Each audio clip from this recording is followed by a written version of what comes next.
విశ్వఖ్యాత నట సార్వభౌమ నటరత్న పద్మశ్రీ డాక్టర్ నందమూరి తారక రామారావు గారు తెలుగుదేశం పార్టీ వ్యవస్థాపకులు. ఆయన 101వ ఈ జయంతిని పురస్కరించుకొని మరి ఇక్కడ అందరూ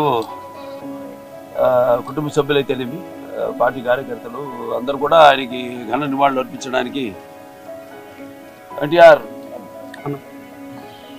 ఒక శక్తి. ఆయన ఎన్నో సందర్భాల్లో చెప్పడం జరిగింది. ఎన్టీఆర్ అంటే కేవలం నందమూరి తారక రామారావు మాత్రమే కాదు, ఎన్నట్టు నటనాన్ని ఆయన ఇల్లు ఒక నటనాలయం, అందులో ఆయన ఒక నటరాజు నరసింహుడు.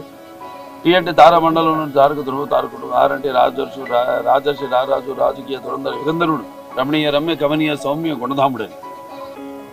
అలాగే ఆయన మొత్తం మొదటి నుంచి కూడా చూస్తే ఆయన ఈ జీవిత ప్రస్థానం ఒక మామూలు రైతు కుటుంబంలో పుట్టి, అలాగే ముందు అవకాశం వచ్చాడు కూడా కాదు అని ముందు చదువుకే ప్రాధాన్యత ఇచ్చి ఆయన చదువు పూర్తి చేసుకున్నాక మరి చలనచిత్ర ప్రవేశంలోకి అడుగుపెట్టడం జరిగింది.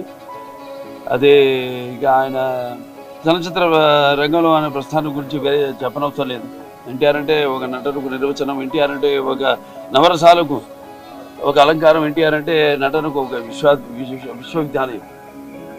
తర్వాత ఆయన ఈ రాజకీయ రంగ చలనచిత్ర పరిశ్రమలో మకుటలేని మహారాజుగా ఉన్నప్పుడే ఆయన ఈ చలనచిత్ర పరిశ్రమ నుంచి నిష్క్రమించి రాజకీయ రంగ ప్రస్థానం చేయడం జరిగింది.